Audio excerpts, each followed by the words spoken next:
The air tastes wet and metallic now. It's been 6 months since the signal died. Your MREs are dust. Your dried beans are history. Look around the wreckage. What do you see? Decay. That sticky, wet, colorful death spreading across every surface. This isn't the clean survival fantasy they sold you. This is the dark, silent war against hunger. And it's a war you cannot win without breaking the ultimate food taboo. I'm talking about mold. Specifically, 3 types of fungi that every rational prepper knows are poison. But you are no longer rational. You are desperate. And desperation, when paired with high intelligence, becomes a weapon. We are going deep into the rot. We are discussing the 3 molds you must learn to identify, process, and consume when the alternative is cannibalism or collapse. Forget everything the Food Safety Authority taught you. They assume clean water and functioning hospitals. We assume neither. They assume choice. We assume necessity. Listen closely. This knowledge is not for the faint of heart. It is inherently dangerous. But statistically speaking, the toxins might kill you slower than starvation will. We start with the philosophy.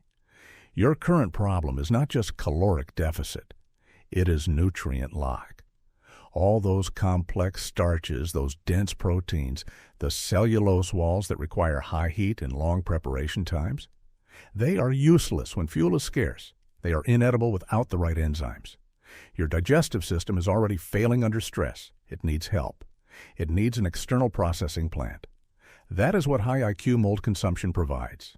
It is predigestion, engineered by nature. No worries about the immediate gag reflex. That fades quickly when your stomach starts eating itself. Here is the thing. We're not looking for the slimy green death that smells like ammonia and regret. We are hunting for specific metabolic pathways. We are hunting for specific color signatures that indicate controlled, beneficial decomposition. This is low-tech, high IQ scavenging. Think of the mold as tiny, tireless chemical workers. They break down the complex into the digestible. They unlock the iron. They synthesize the B vitamins you desperately need to stave off psychosis. And they do it without electricity. They do it on the surfaces of salvaged goods that the less disciplined scavengers left behind. We pivot now to Method 1, the most accessible, least lethal entry point into this dark diet. We call this the Blue Plate Special. It is the Penicillium family. Now, immediately you think of antibiotics. Good. That's a potential side benefit, though not the primary goal. I am specifically talking about the blue-green dusting found on cured meats or aged cheeses, often found still locked away in refrigerated, now defunct cellars. This mold has evolved specifically to deal with dense fats and proteins. It is lipolytic, it is proteolytic, it turns high-density calories into easily assimilated fuel. This is survival gold, but identification is critical. The safe asterisk. Penicillium roqueforti asterisk looks distinctly powdery, veined, and has a rich, earthy aroma. If it smells acrid like cheap paint thinner, you put it down. That's typically another, more lethal species releasing dangerous VOCs. When you find a block of hard salami or aged cheddar covered in this bluish dusting, you do not throw it away. You scrape. You take the portion of the cheese that is deep blue, not the fuzzy white edge. That white stuff is often a competitor mold, and it will kill you. You scrape the blue veins. You mix that scraped material, a spoonful only, into hot, filtered but not boiling water. Why not boiling? Because you want to preserve the active enzymes for digestion, not sterilize them completely. This liquid is your starter. It is the enzyme bath for your next meal of scavenged grains. It helps your failing body unlock the energy trapped within the salvage. This is priority number 1, controlled fungal collaboration. Method 2 is the MacGyver approach. We are focusing on high-energy sugars and necessary B vitamins.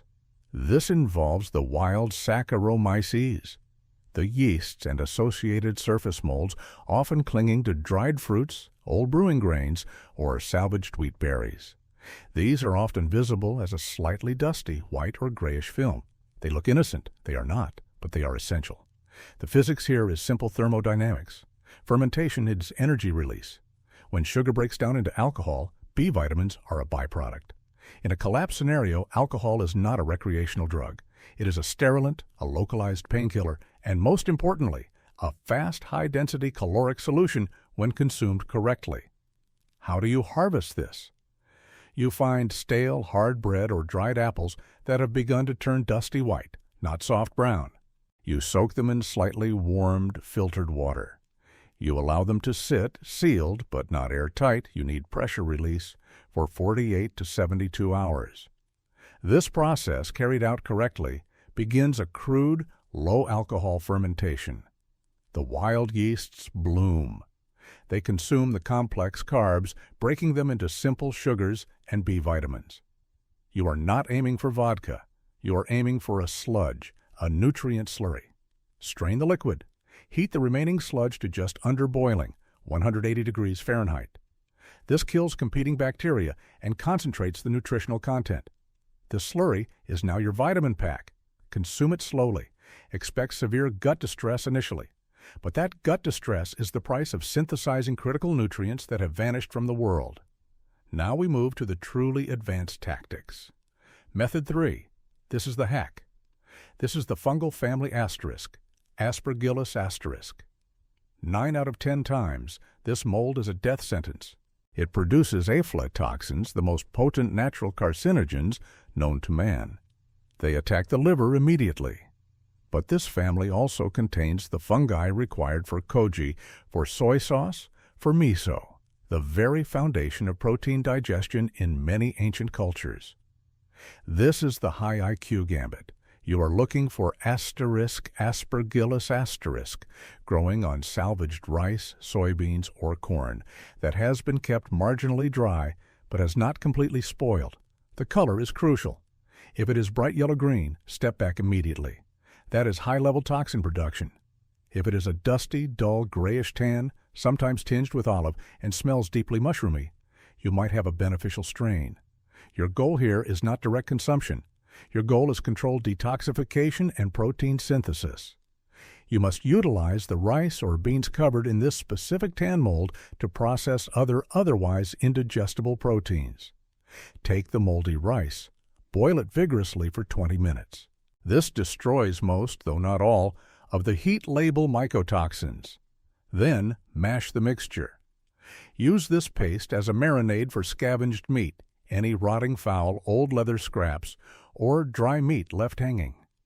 The enzymes in the partially deactivated Aspergillus asterisk paste will start to break down the tough, fibrous material of the scavenged protein within 12 hours. This is an accelerated tenderizing process that unlocks protein stores your body could never access otherwise. Before you consume the processed meat, you must boil it again. High heat is your final fail-safe against the remaining toxins. This method is brutal. It requires absolute focus and adherence to temperature control. But it takes protein that would otherwise kill you through bacterial load and turns it into life-sustaining energy. Method 4 is the psychological warfare component. Your mind is designed to reject decay. It views mold as the enemy.